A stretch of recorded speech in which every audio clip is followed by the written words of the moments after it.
Supreme কোর্টের রক্ষা কবচ নিয়ে ৩ বছর ধরে ঘুরে বেড়ালেও নির্দেশ সংশোধনে সর্বোচ্চ আদালতে কেন তৎপরতা দেখায়নি সিবিআই?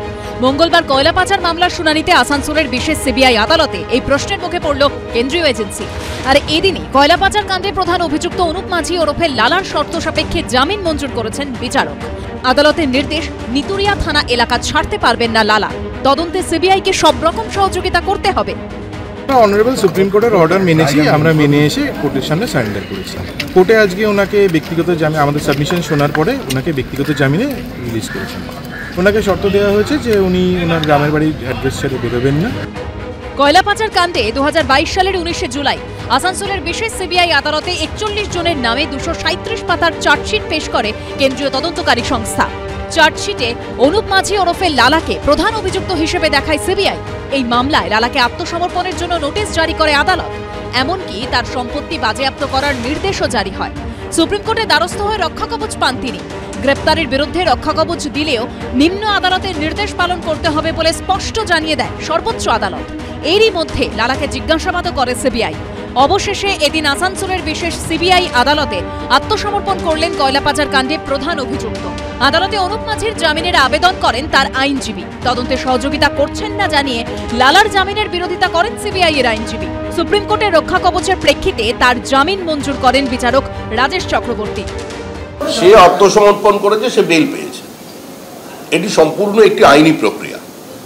কিন্তু লালার কয়লা কার কার হাতকে ময়লা করেছে মানুষ সেটা জানতে চায়। মানুষ তাদের দেখতে চায়, তাদের গ্রেপ্তারি চায়, তদন্তের দ্রুত নিষ্পত্তি হোক এটা চায়। অনেক দিন ধরে কয়লার গল্প শুনছেন, এবার আকুল লোকেদের চায়। এর আগে আসানসোলের বিশেষ সিবিআই আদালত নির্দেশ দেয় 21শে মের মধ্যে সমস্ত অভিযুক্তদের মামলার চার্জশিটের কপি দিতে হবে। তারপরে বিচার প্রক্রিয়া শুরু হবে। এবার আদালতের নির্দেশে আত্মসমর্পণ করে জামিন পেলেন কয়লা পাচার কাণ্ডে প্রধান অভিযুক্ত। প্রকাশ সিনহা ও কৌশিক গাঁতাইতের রিপোর্ট, এবিপি আনন্দ।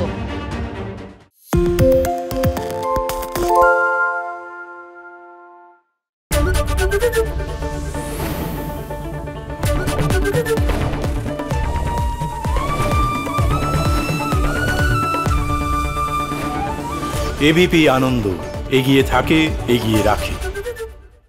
সত্য অন্তহীন, সত্যের খোঁজও তাই, সত্য সন্ধানে তাই আমরা অক্লান্ত, অকুতভয়। এবিপি আনন্দ নতুন ভাবনার প্রতীক, যা মনে মুক্ত, তথ্যে যুক্ত এবং যাবতীয় সীমানার বাঁধন থেকে মুক্ত। সীমা না শব্দটির মধ্যে লুকিয়ে আছে মানা শব্দটি, যেন চোখ রাঙানি এক অদৃশ্য ব্যানাজার, যা আটকে রাখে আমাদের এক ছোট্ট গণ্ডির মধ্যে। একমাত্র সঠিক খবরই গড়ে তুলবে এক মুক্ত সমাজ। সেই জগৎ গড়ার লক্ষ্যে কোনো সীমানার ঠুকুটি আমরা মানব না। এবিপি আনন্দ, এগিয়ে থাকে, এগিয়ে রাখে।